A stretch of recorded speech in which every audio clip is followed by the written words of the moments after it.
ಉಡುಪಿಯ ಶ್ರೀಕೃಷ್ಣ ಮಠದಲ್ಲಿ ತಿರುಮಲ ತಿರುಪತಿ ದೇವಸ್ಥಾನದ ದಾಸ ಸಾಹಿತ್ಯ ಪ್ರಾಜೆಕ್ಟ್ ವತಿಯಿಂದ ಪುತ್ತಿಗೆ ಮಠದ ಶ್ರೀ ಶ್ರೀ ಸುಗುಣೇಂದ್ರ ತೀರ್ಥ ಶ್ರೀಪಾದರಿಗೆ ಶ್ರೀ ಸುಶೀಂದ್ರ ತೀರ್ಥ ಶ್ರೀಪಾದರಿಗೆ ಗುರುವಂದನಾ ಕಾರ್ಯಕ್ರಮದ ಅಂಗವಾಗಿ ಕಲಿಯುಗದ ಪ್ರತ್ಯಕ್ಷ ದೇವರಾದ ಶ್ರೀ ಶ್ರೀನಿವಾಸ ದೇವರ ಶೇಷವಸ್ತ್ರದ ಭವ್ಯ ಮೆರವಣಿಗೆಯು ಉಡುಪಿಯ ಜೋಡುಕಟ್ಟೆಯಿಂದ ರಥಬೀದಿಯವರೆಗೆ ನಡೆಯಿತು.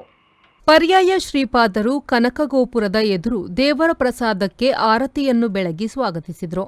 ನಂತರ ಗೀತಾ ಮಂದಿರದಲ್ಲಿ ಪುತ್ತಿಗೆ ಉಭಯ ಶ್ರೀಪಾದರ ಉಪಸ್ಥಿತಿಯಲ್ಲಿ ದಾಸ ಸಾಹಿತ್ಯ ಪ್ರಾಜೆಕ್ಟ್ ಸದಸ್ಯರಿಂದ ಕೋಲಾಟ ಹಾಗೂ ನಾಮ ಸಂಕೀರ್ತನೆ ನಡೆಯಿತು.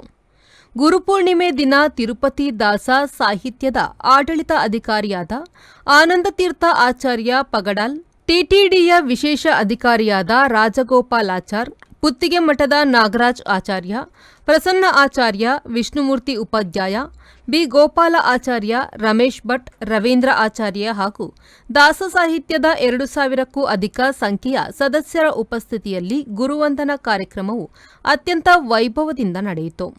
ಪುತ್ತಿಗೆ ಮಠದ ಉಭಯ ಶ್ರೀಪಾದರು ಅನುಗ್ರಹ ಸಂದೇಶವನ್ನು ನೀಡಿದರು. We feel Udupi has been converted into Nanda Gokula, where Gopikas, they were dancing with Krishna. So Udupi has been changed into Nanda Gokula today. And our Krishna is very much pleased today.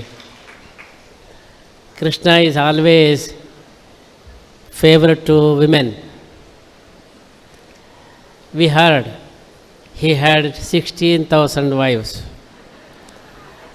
I was thinking, if all of them come together, how it will be.